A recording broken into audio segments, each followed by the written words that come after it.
Play me a dirge, matey.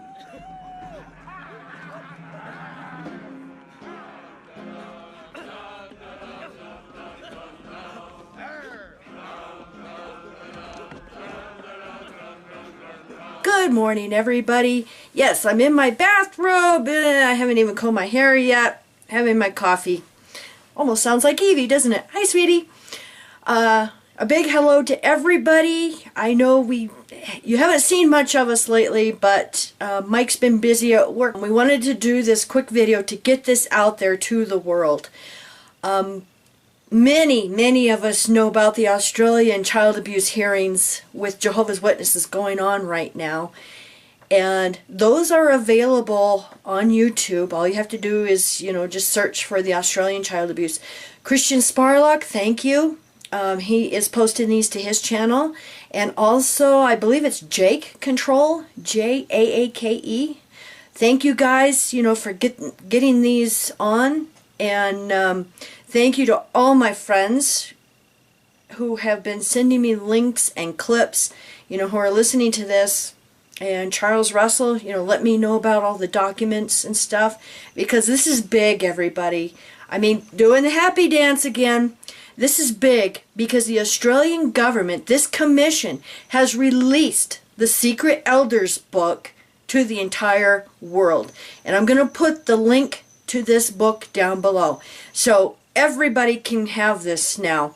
So this is really big and very exciting for those of us in the XJW community, and these stories that we're hearing in these hearings are just heartbreaking, so our heart goes out to all the victims, and we're so proud of all of you, for speaking up and for telling your story, and this gives, hope and encouragement to the rest of, who have been victims. So anyway, I'm going to play the clip, and I'm going to say good morning, and you guys all have a great day. Entitled Branch Organization, January 2015.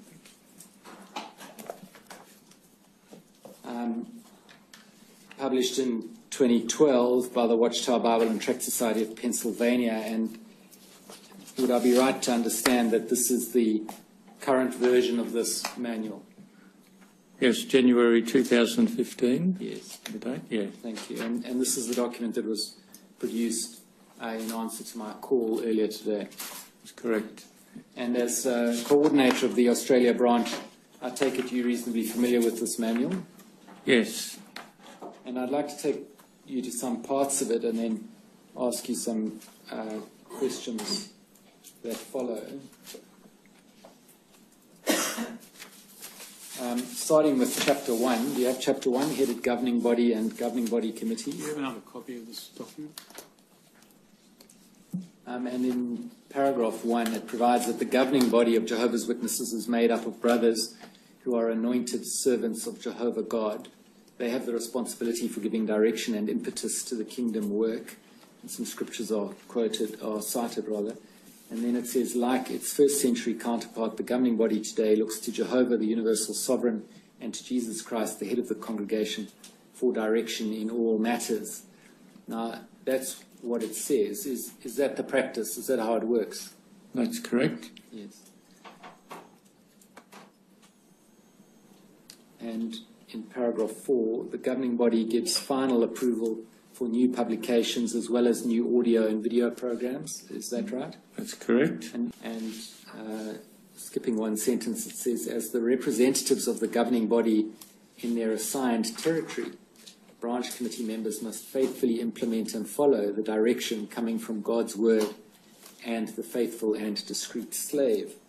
Now, firstly, just to understand, the reference to the faithful and discreet slave, that's a reference to the governing body, am I right? That's synonymous, yes. Yes. And so are we to understand this, that the branch committee members must faithfully and implement and follow the direction given by the governing body? So, yes. To summarize then, is it the case that this manual sets out the rules by which the Jehovah's Witness organization internationally operates? Yes, from the governing body and the branch.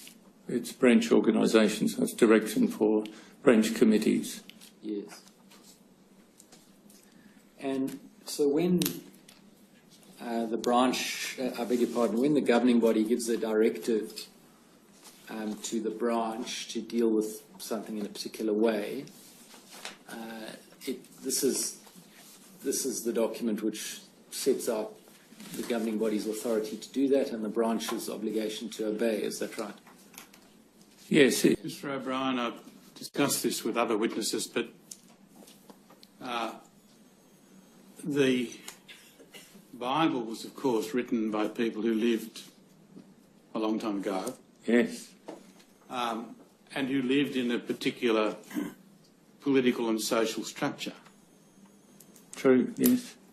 For example, slavery was still part of everyday life. That's correct, yeah.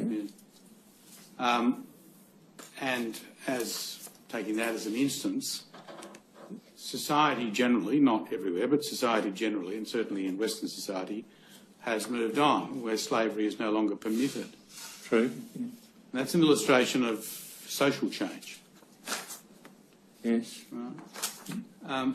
Now, the learnings that you take from the Bible and then translate into obligations, as I presently understand it, in many instances, are learnings that were created in order to benefit and create a stable and healthy society more than 2,000 years ago. Correct, yes.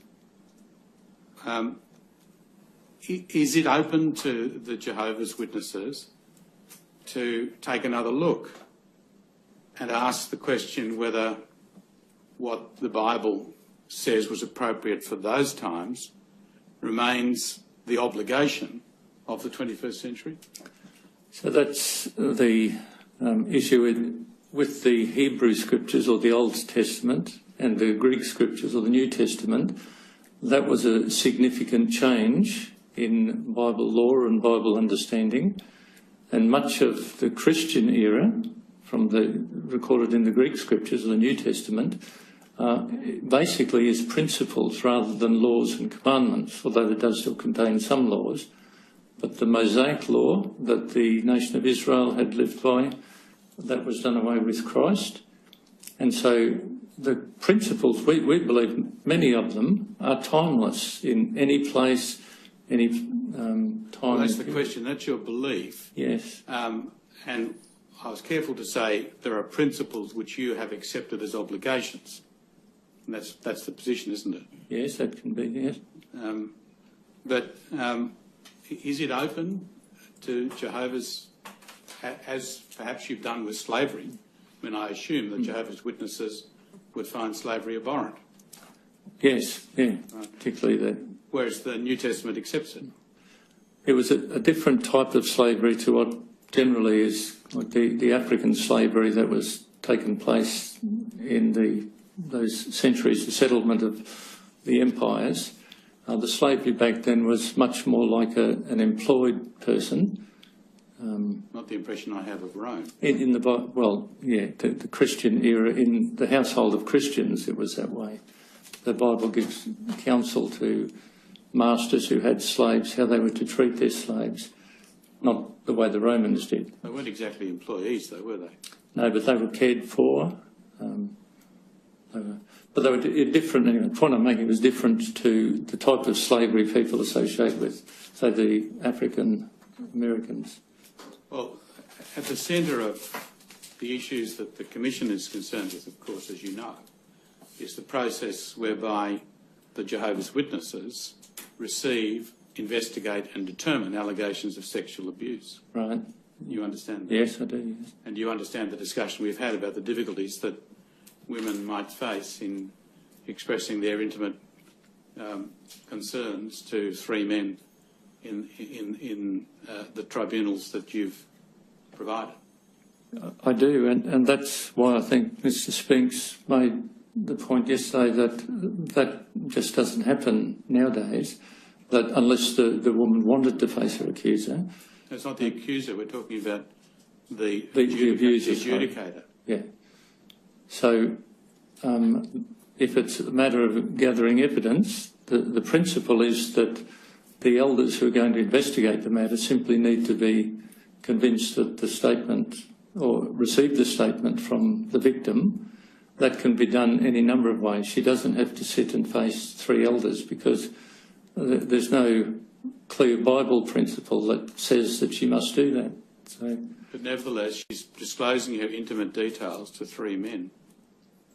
well, not necessarily, I think, Your Honour, but she can meet one elder, depending on the age of the person. All right. It's historical. Ultimately, the adjudication process will require 3 men. 3 men, but she may not need to be involved after she's provided her statement. After she's given the intimate details. Yes. Correct? Now, is there room for women to be involved in the investigation and decision-making process? Well, that's one of the points we need to take back and discuss, give that much more consideration than we have, because that, if it's based upon the Bible standard, then we would present that to the governing body as one of the recommendations from the Commission.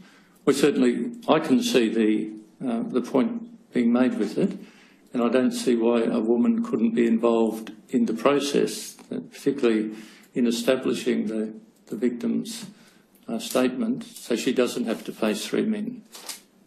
Now, as I understand it, the role of a woman in early Christian society was quite different to the role which women have in Western society today. Yes. Is that correct? Yes, I'd say that's true. And the Bible, in identifying men as the leaders, and thus you've turned that into the elders, was reflecting the social structure that existed in those communities in those days, wasn't it? It was. Now, society has changed in the Western world and continues to change in relation to the role of women, doesn't it? Yeah, very much so. Now, why would it be that the Jehovah's Witnesses would stay with a structure that is reflected in a society of 2,000 years ago and not one that's a contemporary society today? I think the fundamental issue, Your Honour, is whether or not we accept the Bible as being the Word of God, and God as the sovereign has the right to decide on those matters. So that's how we view the Bible. But we realise that society in general doesn't have that view.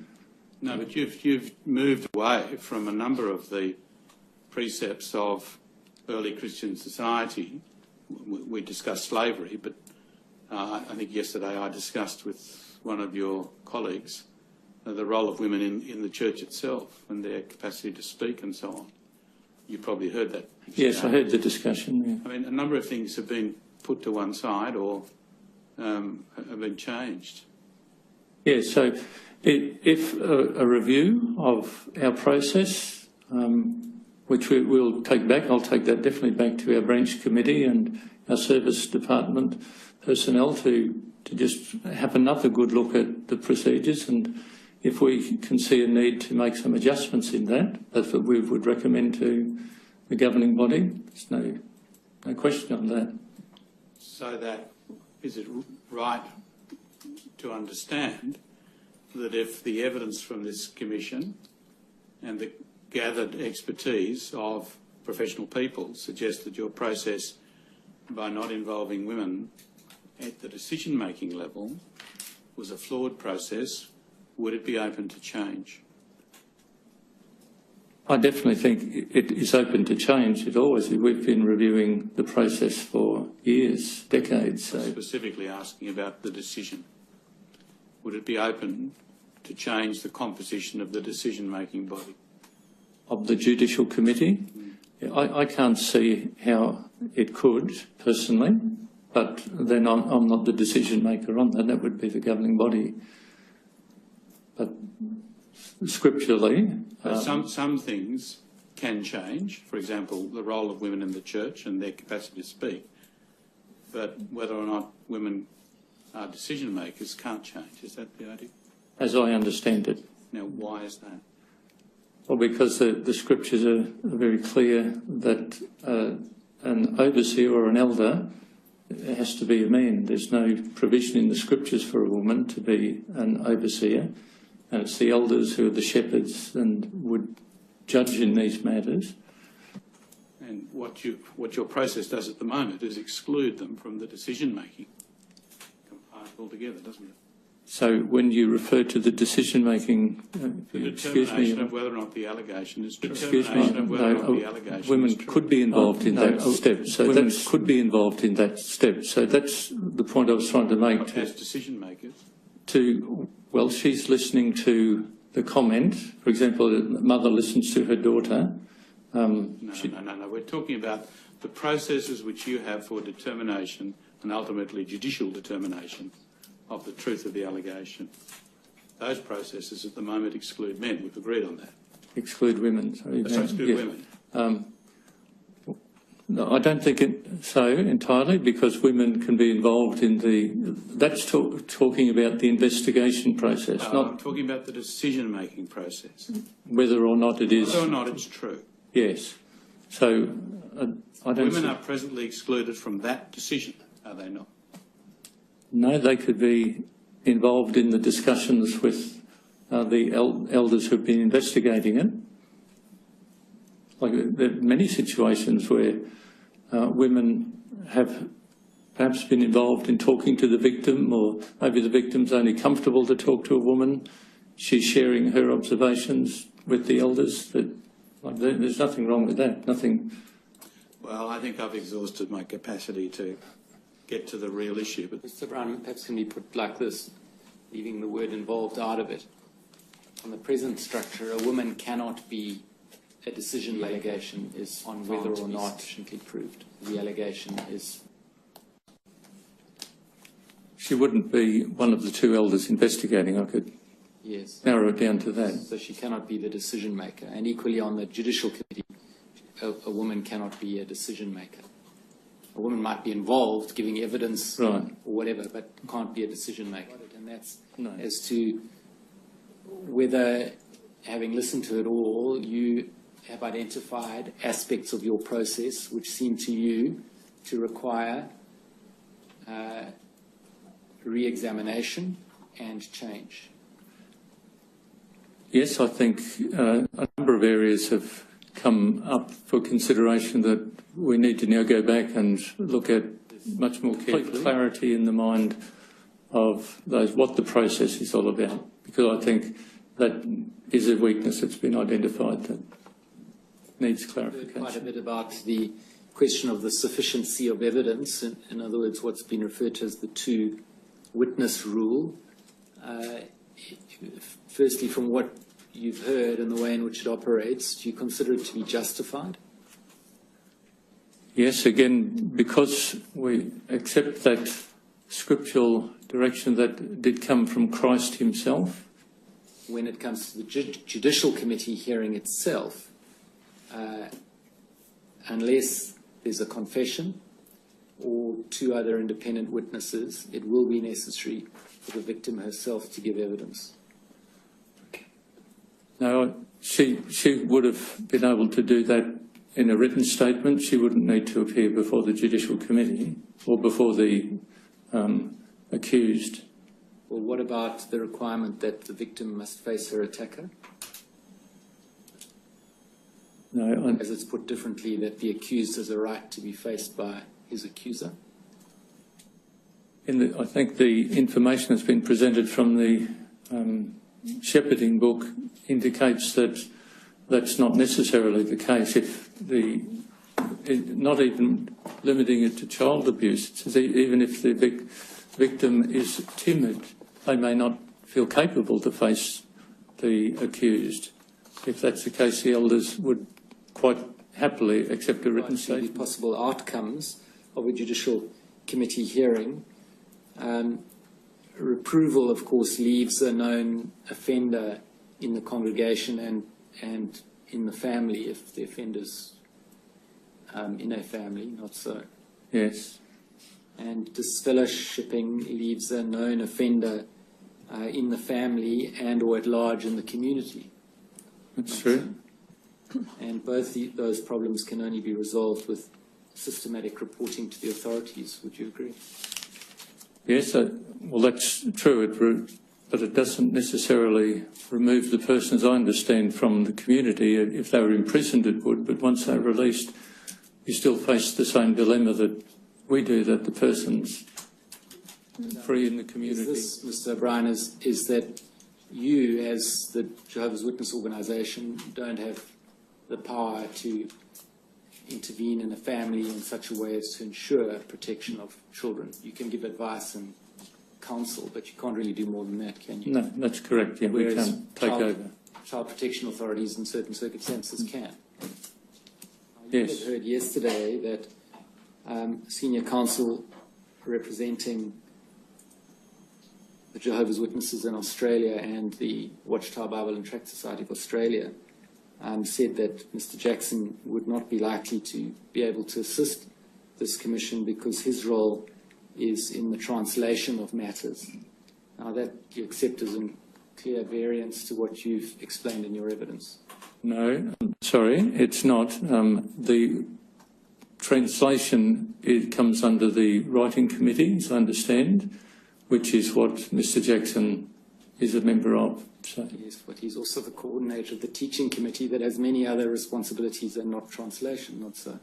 Yeah, as a member of the governing body, he has a number. Can you explain, Mr. O'Brien, how it came about that senior counsel representing your organisation was given instructions that Mr. Jackson's role is confined to the translation matters when it clearly is not? His role, as I understand, is principally translation, but translation is part of the writing committee. As a governing body member, he has numerous functions to perform, not just as a translator. Yes, indeed. And as a consequence of those numerous functions, he would have knowledge across a whole scope of activity of the governing body, not so. I guess he would have... Far beyond translations. Yes, yeah, more than translation. Mr. O'Brien, did you give those instructions to senior counsel? The instructions regarding Mr. Jackson? Yes. It led me to believe that there was little that Mr. Jackson could add to the discussion. And no doubt that's what you expected would happen. Is that right? That's true, and I still concur with that. Well, I'm starting to form a totally different impression, I have to tell you. Well, if I could explain that Mr. Jackson, his two principal roles, as far as I understand in the governing body, are with the writing and the other committee. The two committees I've mentioned, the writing, and part of that involves translation. Mr. Jackson was in the Pacific Islands for many years, understood many of the Pacific Island languages, helped. Well, I understand that he may have a role in translation, but I'm now coming to understand he has a significant role in relation to teaching, but also the general affairs of the Jehovah's Witnesses. He wouldn't have involvement in matters to do with the Coordinators Committee, which handles legal, nor with the Service Committee, which handles service matters. But he sits at the top with others in relation to all of those committees, doesn't he? No, they're different governing body members are assigned specifically to different committees. I understand that, but nevertheless, the governing body, I assume, has the ultimate say in all things. When things come back to them as a governing body, yes. And he's a member of that. Yes, he's a member of the governing body. He's here in Australia.